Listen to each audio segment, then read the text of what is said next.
what he's been thinking and where the team is and the direction the team needs to go. And he indicated at that time, he said, if you feel that changes need to be made, I know we're in a tough cap situation.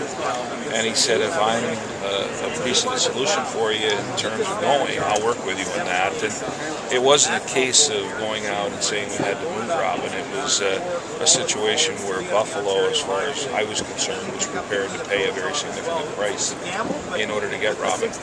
And so clearly it caught him by surprise on Wednesday when I asked him if he would waive to go to Buffalo. And he had been hoping that there might be other options. As I said to him, the Buffalo deal, from our perspective, was so significant and they wanted him so much that there really weren't other offers that came close to being what that offer was. He had initially advised me on Saturday that, or on Friday, I guess, that he was not going to waive.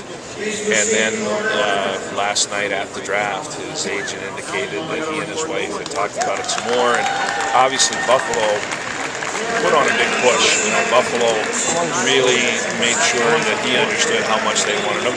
And he changed his mind and said he would waive. So that's how the whole thing went down. And again, it's not a case where we were looking to unload Robin. Robin has been a tremendous hockey player for our club and has been there for a very long time. And it's difficult when you move a guy that is a core player. And at the same time, we've been in salary cap jail for some time, and this gives us an opportunity to have some breathing room and to have a fresh start, and at the same time to get younger, bring in two younger players. We think eventually both guys are going to play.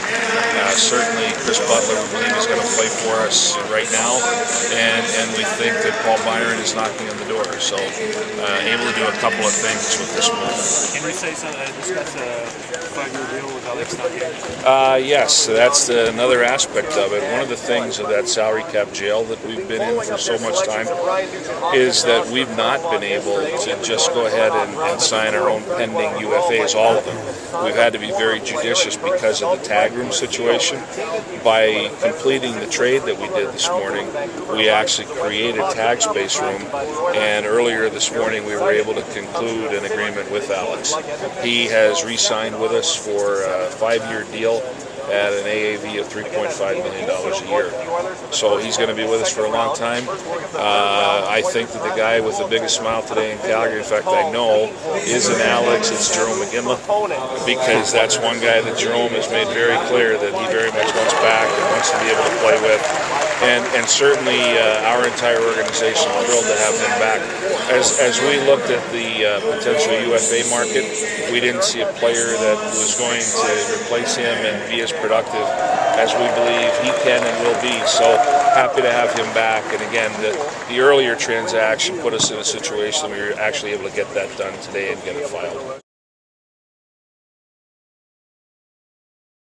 Different moving pieces to it, and that was depending upon how things were going to go with Alex, and depending upon how things went on the trade front, we were exploring, and that was certainly one of the options that we were looking at. Jay, flexibility is the number one word with the Regehr deal?